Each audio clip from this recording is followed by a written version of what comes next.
today is along with the other panelists who are very much expertise in this field. And thank you so much, first of all, for being here. And we're going to introduce some of the cultural changes on environment and some of the awareness. Just to quickly introduce them, from my right is our state representative, Angelika Tausche. We have Sandesh Sinde.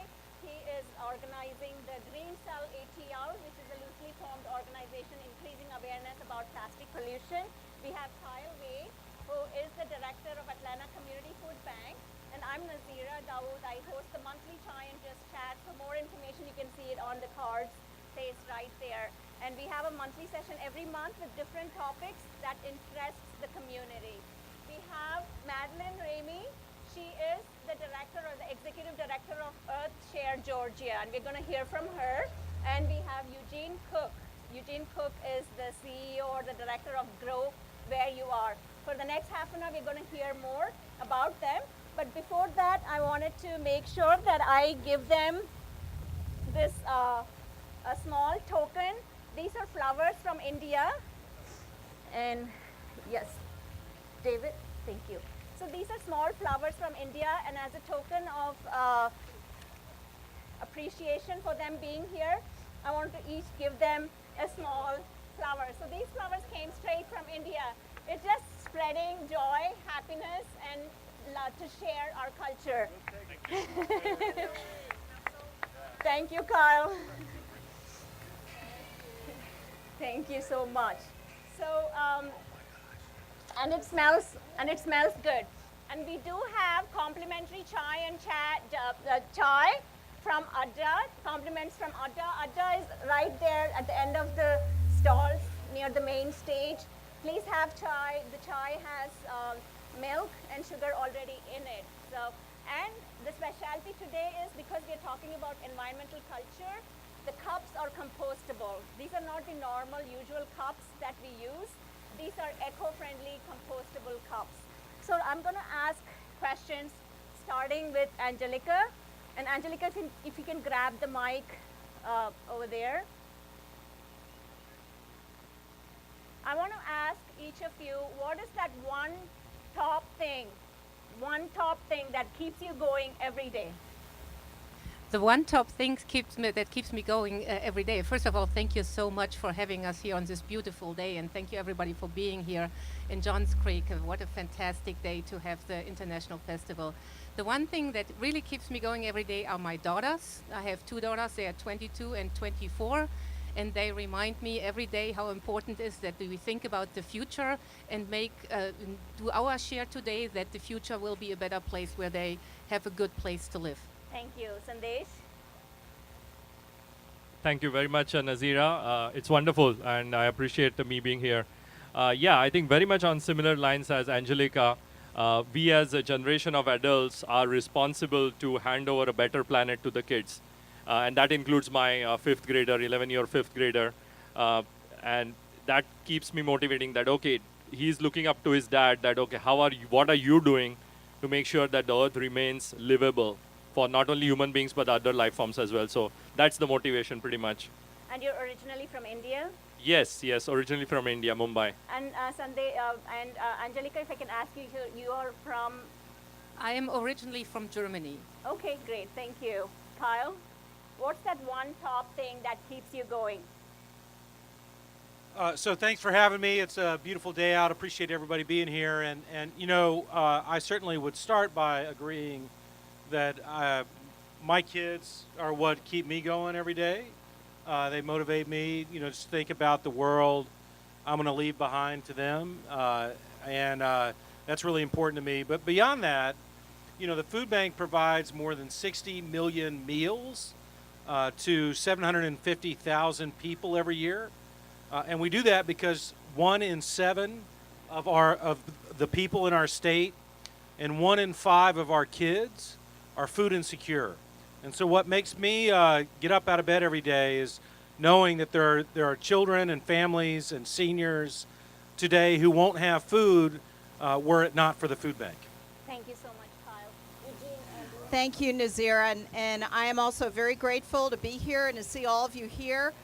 what better setting than to talk about the environment in at a multicultural festival? Because the environment affects all of us. So what keeps me going is, yes, I have children. I think about them. I think about their children. But I think about what a beautiful earth we live on. And I also think about how easy it is to make friends and to get along if you just talk to one another. And I think, I don't want to sound too kumbaya, but honestly, I think that's the beginning of taking care of our planet. Great. Eugene, before you have your answer, I would like to acknowledge our Japanese Consul General, Takashi-san, who's here. Thank you so much for being here. And Craig Kidd, thank you. Craig is the Chief of Staff for the Mayor of the city. Thank you. And Sadaf, thank you so much for being here as well. And Eugene, go ahead. What's that one top thing that keeps you going every day? Again, I'm just like everyone else. I want to thank you for the opportunity. It's wonderful to be here with all of you all.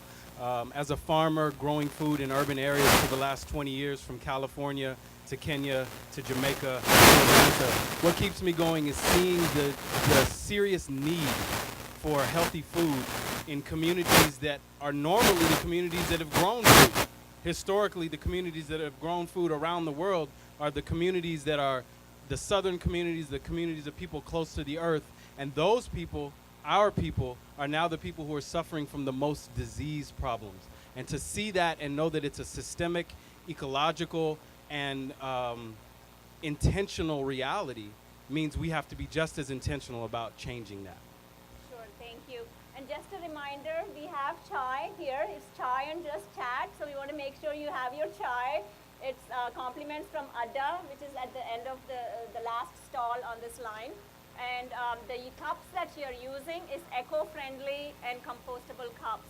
So talking about that, Sandesh, you are a part of the loosely formed organization that has been increasing awareness about the use of single-use plastics.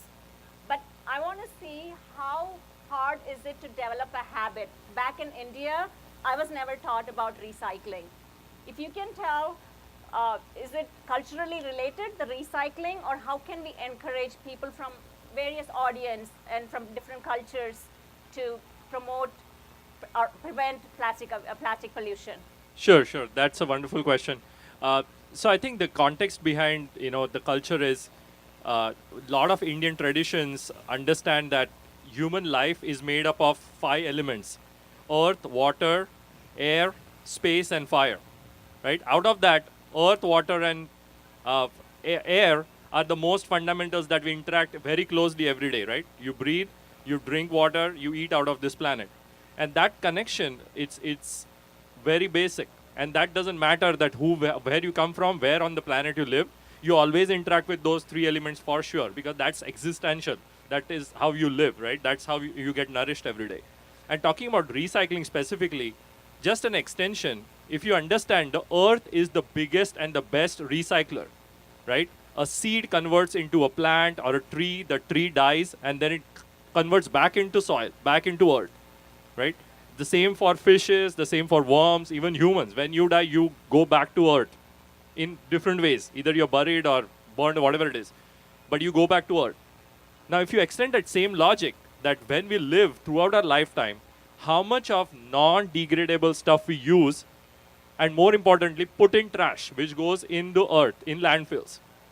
And that never disintegrates, right? Especially plastic, styrofoam. It takes literally hundreds of years for it to disintegrate, and it doesn't really disintegrate. In fact, it starts leaching all the chemicals that pollute the soil, the groundwater, and we are completely dependent on it, right? Do you agree? You are dependent on the soil, food, for food, and then water and air.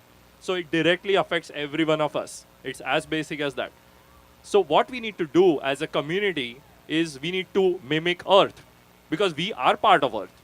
So the way Earth recycles, if we also have the recycling in our mind, that whatever I'm using, whatever I'm touching, is it going to go back to Earth relatively okay and easy?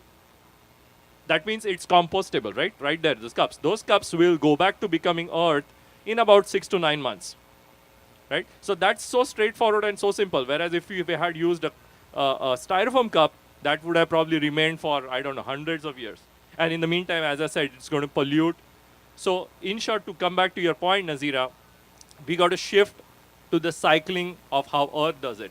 It's as simple as that. Then you will make the right choices. Is it hard for a certain culture to develop that habit since we come from a culture where we are not taught to do that? How does one person start? Like, what is the challenge you can give us today from people from various cultures here who are listening to you? Right. So we as a group of voluntary group of people called Green Cell ATL, that is exactly the problem we are trying to solve. That individuals like us who live a very busy life, we have children, school, workplace, everything. So how do you go green? So that's where we are trying to bridge that gap, right? So if you go on our Facebook page, you'll find that we have put up a level 1 and level 2 challenge, which is very simple 5 or 6 things that you can change in your everyday life that will take you one step greener. And one good example is right here, right? How many of us use typically, plastic water bottles, right?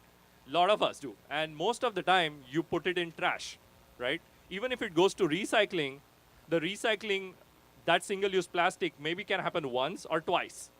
After that, it still goes to landfill. And you know the story, what happens when it goes to landfill. So things like these. So that's the shift we have to do to be able to go green. And we have made that process easy. So do visit the Facebook page. It's called Green Cell ATL. And you will find a very easy list to follow. And that would be pretty good start to make that change. And once you do it every day, then obviously it falls into a habit, right? It's days, people say it takes 21 days to make a habit. So your challenge is just 21 days. This is my first day. Perfect. I'm trying out your first challenge. I usually take water bottles, but I'm going to shift to the sustainable water bottles. So Perfect, thank you. yeah. Thank you, Sandesh, Thank you. for starting with us. And Madeline, thank you for being here today. As the CEO of the Earth Share Georgia, tell us what you do and what are some of the obstacles and challenges that you face in educating people about, environment. Thank you, Nazira. So Earthshare Georgia has been around for actually 25 years. We were founded as the Environmental Fund for Georgia to help provide an opportunity for employees to give through their paycheck to help support the environment. And we've actually grown quite a bit since that time. We continue to manage lots of workplace giving campaigns, but we found that there are so many people that still don't connect to the environment. Amazingly, there's only like 5% of donors that give to the environment and to animals. So we have our task ahead of us in trying to reach a much wider audience. What I think we get stuck on is sometimes our political beliefs or our fears and lack of understanding, frankly. But as others on the panel have stated, if you can begin with some really simple actions, it will make a huge difference. And I think it even goes beyond recycling because it goes to what are you going to buy? When you go to the store, you're going to think about the kinds of containers that your food is in, because not everything can be recycled, and that's a really tough one. But I'm really all about caring for our air, caring for our water, and caring for our land. And I think we can all agree that we need clean air, we need clean water, and we need clean land to live on. And that's going to save us and provide a wonderful earth for future generations. Great. So, Madeline, is it right that there are so many businesses out there? Yes. And if the businesses want their employees to start with sustainable environment initiatives, is your organization Yes. to call? Yes, we work primarily with businesses and their employees. And what we try to do is raise environmental awareness and connect people to the organizations that can best help them with the issues they're most concerned about. For example, a lot of people are concerned about the Chattahoochee River. One of our members is the Chattahoochee River Keeper, so we'll direct you to them and you can learn out more about water. You want to get involved in some of the communities in Atlanta. We work with the West Atlanta Watershed Alliance. They're one of our member groups. If you're interested in learning more about litter reduction, recycling, and general beautification, Keep Georgia Beautiful Foundation is one of our member groups. So our job is to connect you to the right organization that can help you. And while we primarily work with businesses, we also serve the public indirectly because people contact us all the time. And they say things like, oh my gosh, there's pollution in my stream, or who do I talk to about planting trees, or all kinds of issues that affect our world around us. Great, thank you so much. So, Kyle, the next question is for you. Hunger is something that affects the entire world, no matter where you're from. But more so, we believe it's mostly in the eastern part of the countries of the world where hunger is affecting more with countries of more population. But how prevalent is hunger in United States, and what does Atlanta Community Food Bank do to impact hunger? And also, how important is it that you get the message across to all cultural background people? Well, thanks for the question. And, I think hunger in the way that it shows up in our country is a little bit different than it does in certain parts of the world. We generally talk about food insecurity, and we're talking about families, for the most part, that we serve. And we serve 750,000 people every year.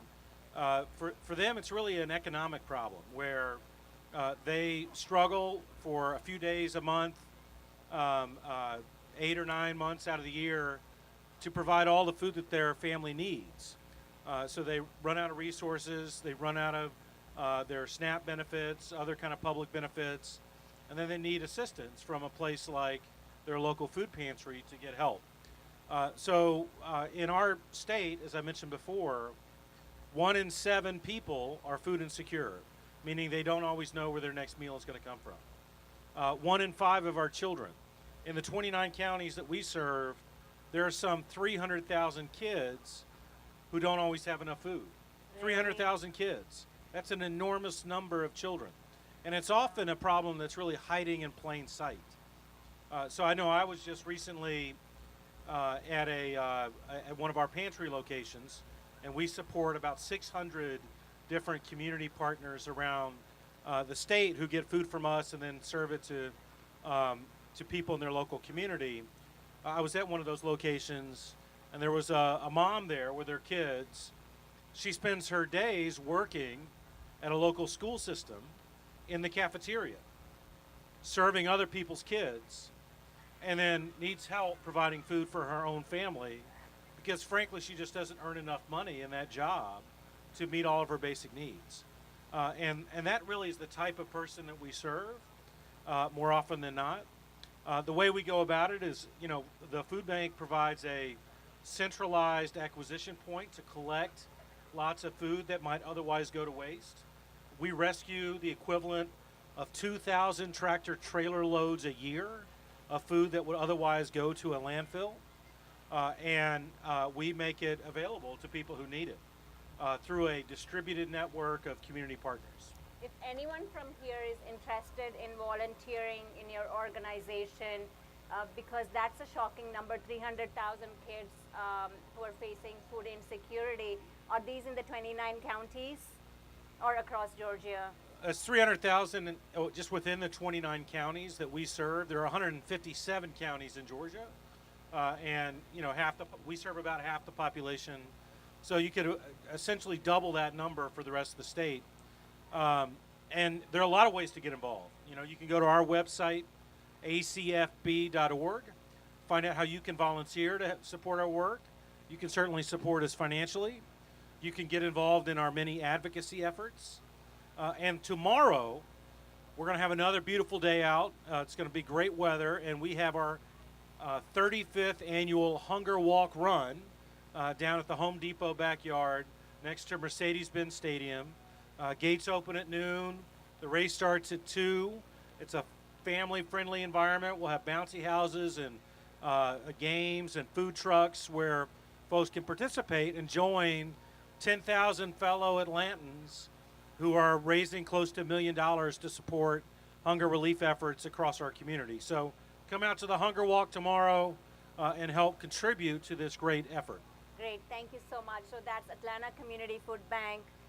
Director Kyle, thank you so much for an opportunity. And young kids have a great opportunity to start volunteering and understand the reality. Like you said, it's a hidden numbers. Yeah, you can that be don't see. as young as 8 and volunteer with the food bank. Awesome, thank you. So Eugene, my grandpa was a farmer. I've not seen any farmers after that in my family. But tell me your experience with farming. You call yourself a farmer, and I've heard about veganic farming, the organic farming, but your experience with East Africa, that you learned some of the farming methods. How are the strategies and approaches over here, urban farming, different, or is it the same? Thank you for the question. So, similar to what Nazira said, many of us, the last farmer we saw was our grandfather. And when people talk about the average age of a farmer in the United States, they say the average age of a farmer in the United States is how old? Anybody have an idea? Anybody have an idea? The average age of a farmer in the United States? 62. So people are saying 57 to 63.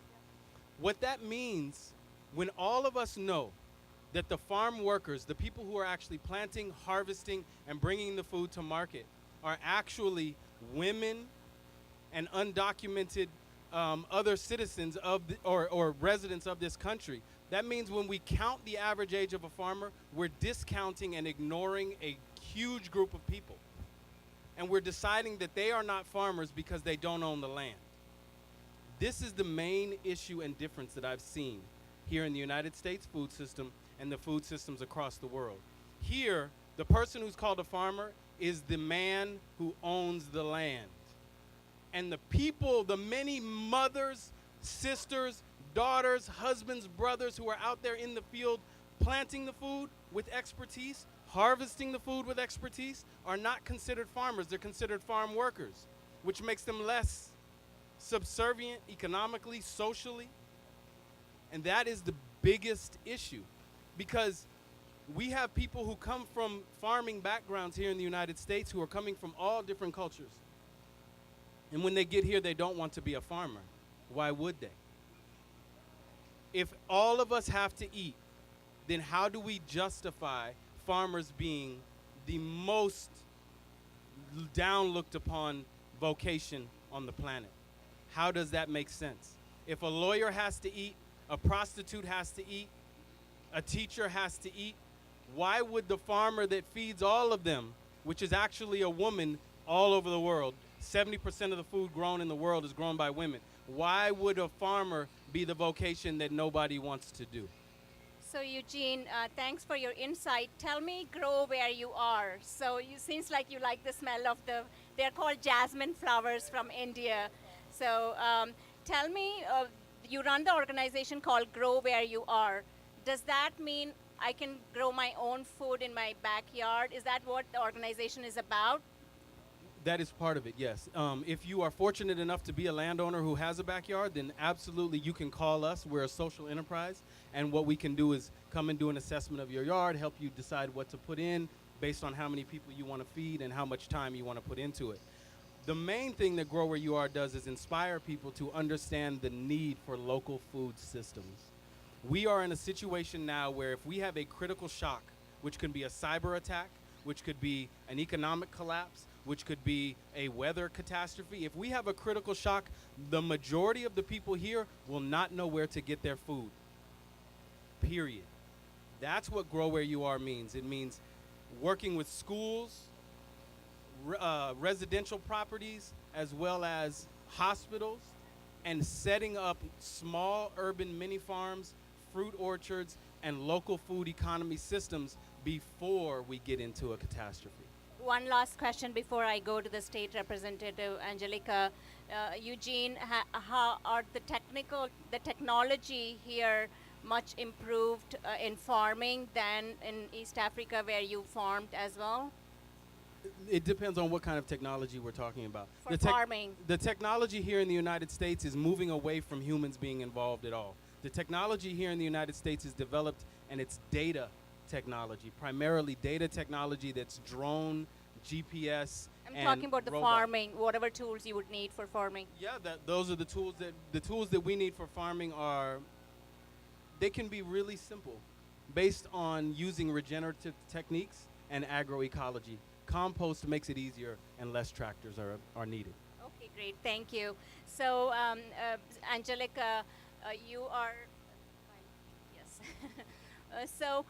Back in Germany, we are known for its much forward green initiatives and leadership in that matter. And you recently have cleaned the Chattahoochee River, and I read about it. I didn't know. I would have probably come to help you all clean the trash out there. And I believe you all collected tons and tons of trash at the river. So tell us about it, and how has your culture back, being environmentally knowledgeable, help you with your efforts here, because you're also a committee member in the state with the Environment and Natural Resources. Yes, and I have to say it's really insightful what all the members on the panels have to contribute, things we could do and we should be doing, and how it will affect all of us here. So in Germany, which is a very high-tech country, we actually started thinking about things like recycling in the 70s when I was a teenager. And so I remember having very heated discussions with my parents about the impact and whether it would make sense or not. But based on that, Germany has consistently grown. And I just give you one example is like how we recycle and collect the trash at home. So when I go now visit my family in Germany, they have actually 2 or 3 trash cans in the home. One is for regular garbage, which is the smallest one. Then they have another trash can, which is just for compostable trash, which usually goes to a compost facility in the community.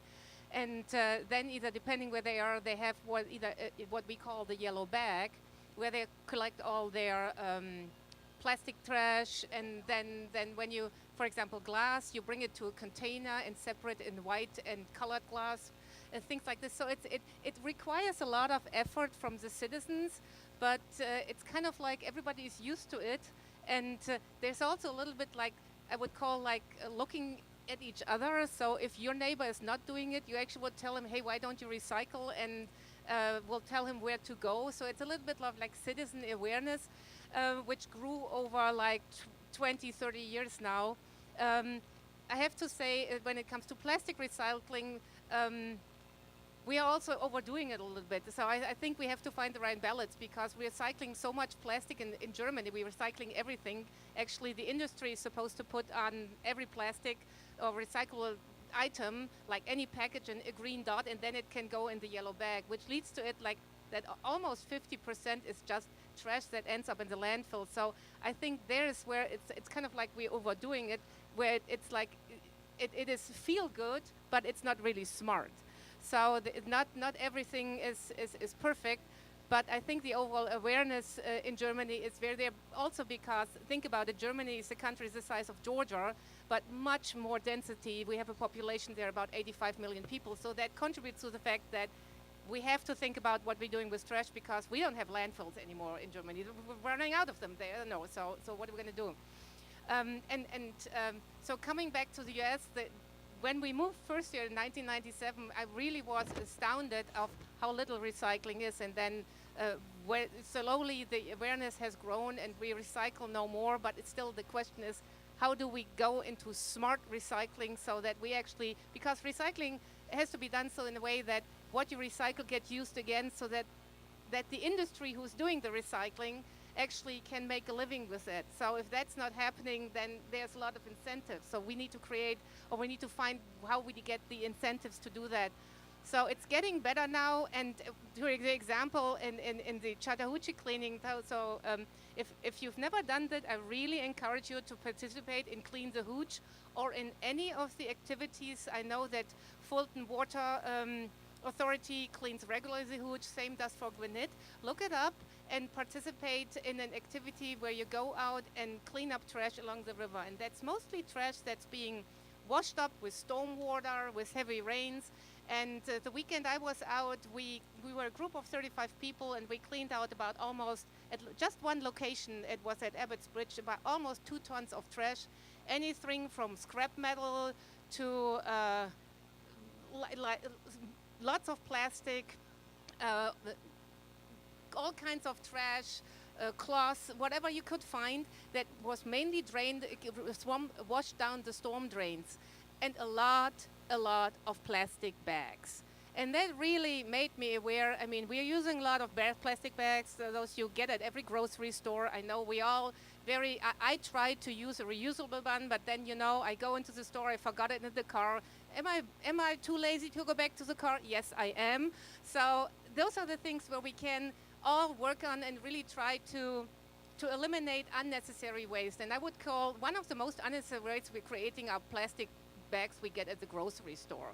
So if we find a way to get rid of those, I think that would be a first step, because those are the ones that fly off trucks, out of the windows, out of the trash cans, and end up in our water streams through the storm waters, and in the end pollute the water resources we have. And we live in the Metro Atlanta area, and we have already a very, very small water resource here, which is just the Chattahoochee, and we need to preserve it, especially considering the growth in population we're getting. So that is something we all should be concerned about. So next year, when comes Clean the Hooch, please come all out and help to clean it. Great, thank you. And as I'm listening to you all, I'm guilty of using plastic bags in grocery store. But listening to you all today, I make the challenge to myself first that I'm going to use the reusable bag moving forward, just like how I've started using this water bottle moving forward. So that's my challenge to myself. Start with me. And Sandesh, what is the message you have? So for our closing thoughts, because we have to end in like 5 to 7 minutes. But Sandesh, what's your closing thoughts for those from our culture, from all different cultures, those who are not used to not just recycling, but also they want to do something and they don't know where to start? Yeah, I have actually a couple of examples of how we can, start. Does everybody see this? Does this look familiar? Yes. What is it? It's a trash bag. It's a plastic trash bag. That's the more important word. I'll show you something else. What is this? It's a compostable bag. Exactly. It's still a trash bag, works the same way, but it's compostable trash bag. It's made from plant material, which once you put it in landfill or it goes back to nature, it turns back into earth very quickly in matter of months. Where can I get it? You can get it at many different places. On this stage, I don't want to promote a company, but search for Just normal compostable. stores? Yeah, just normal stores. I think Whole Foods sell it, and Walmart also I think has it. Amazon probably is the easiest way to get it, I guess. So things like these have to make sense. I have one more example. Just a reminder, please know that you have complimentary chai from Adda right here with the cream and the sugar already. So this is Chai and Just Chat. So join us having chai. It's just right here. Go So ahead. how many of us buy groceries and we end up pulling those single-use grocery plastic bags, right? Many of us, yes.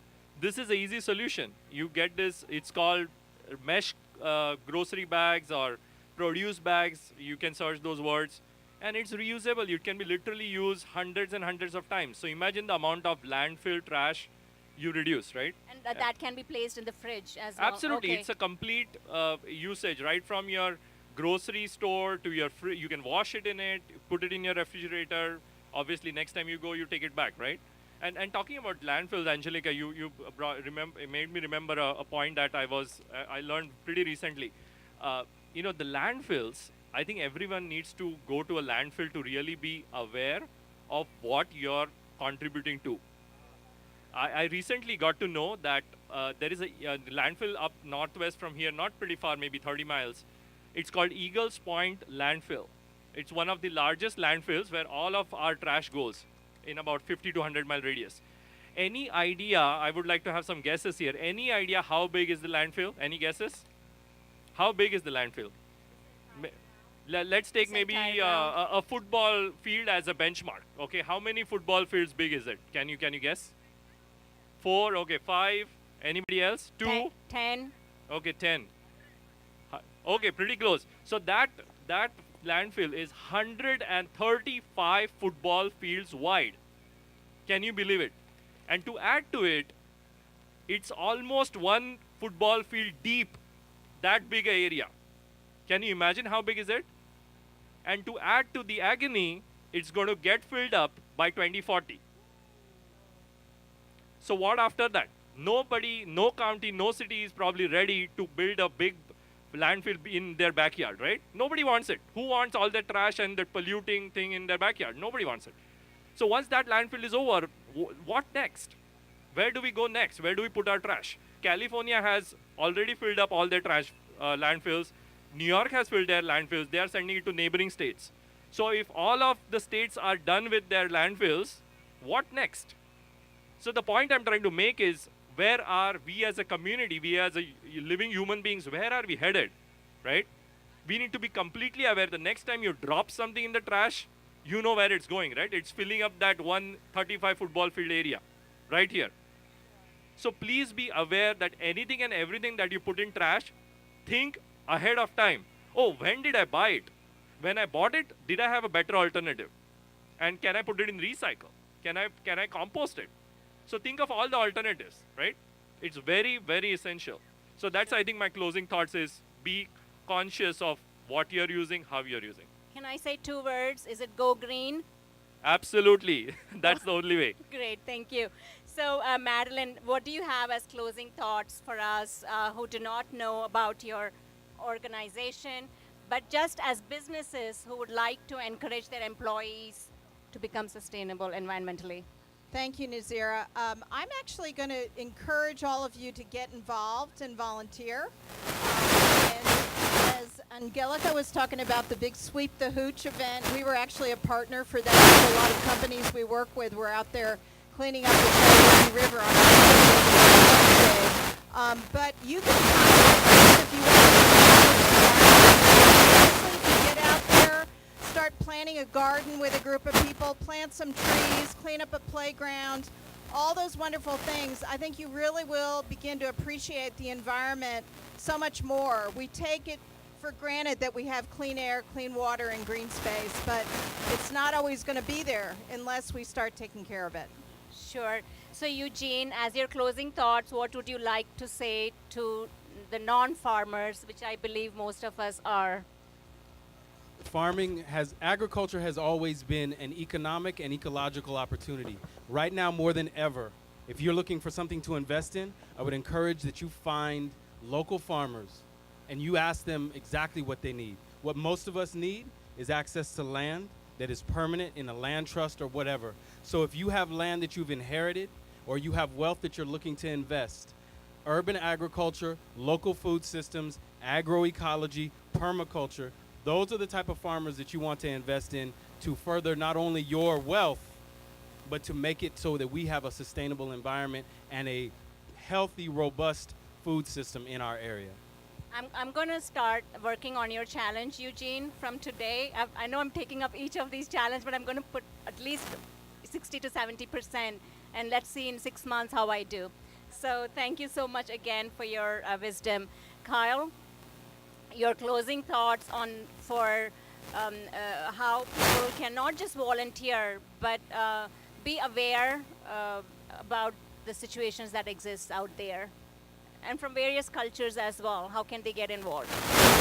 So I would just offer a few thoughts. I think, first of all, I think we should start by just celebrating the work of some of the people on the stage here who just started out as kind of citizens like the rest of us who decided to get engaged in an issue and through that engagement have really found a life calling and are making a tremendous difference in making our community a better place. You know, the food bank, we were founded 40 years ago in the basement of a church. In the first year that we existed, we distributed about 15,000 pounds of food. This year we'll distribute 75 million pounds of food. But it all started because a couple people said, hey, we want to make a difference. And so I think that's true for all of us. You know, we all have an opportunity when we recognize an issue that we think can be better to make a big difference. The food bank is one platform for doing that. You can volunteer with us. You can support us financially. You need to come out tomorrow to the Hunger Walk and join 10,000 of your neighbors and help us raise $1 million to support hunger relief efforts in our community. But beyond the food bank, there's so many different ways that we can all get involved and make a difference. And the only thing that stops us is just life gets in the way. So if we all kind of make a choice that we're not just going to kind of passively accept life as it is, but instead get involved and make it better, then we'll solve these problems. The problems are all solvable. It's just a question of, do we have the will and the collective energy to make it happen? Collective impact are two words that I really like, because that's how many social changes are done, when people come together for a common goal. And so in the interest of time, we're going to thank the panelists today for coming out here. And Angelica has something to present to us as well, so I'm going to go give her the mic. But before that, please know there is chai, complimentary from Adda. Their stall is towards the end.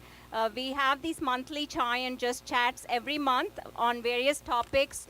I usually host these these sessions. I moderate it with professionals, and it has happened mostly in the Johns Creek area, but we've gone to the south as well with various topics. So again, you can see it on Nazeera, nazeera.net.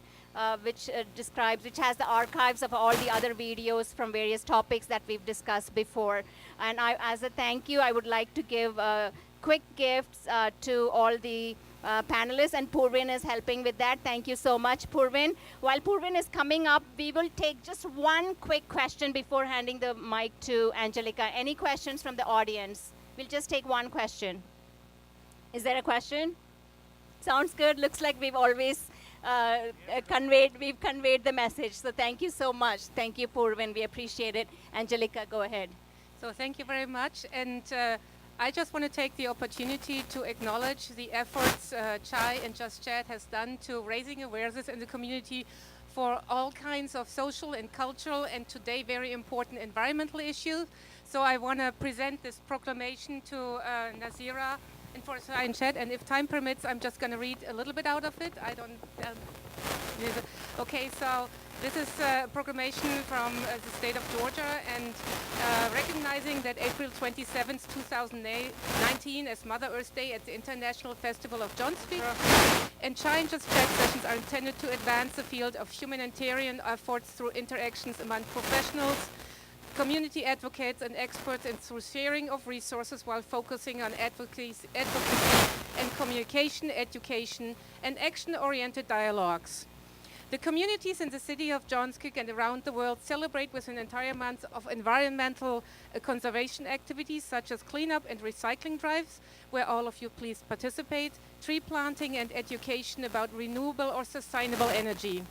It is abundantly fitting and proper that April 27, 2019 be recognized as Mother Earth Day at the International Festival of Johns Creek, so as to encourage all of its inhabitants, businesses, and institutions to use Earth Day to celebrate the Earth and promote the protection of our environment and species. So Nazeera,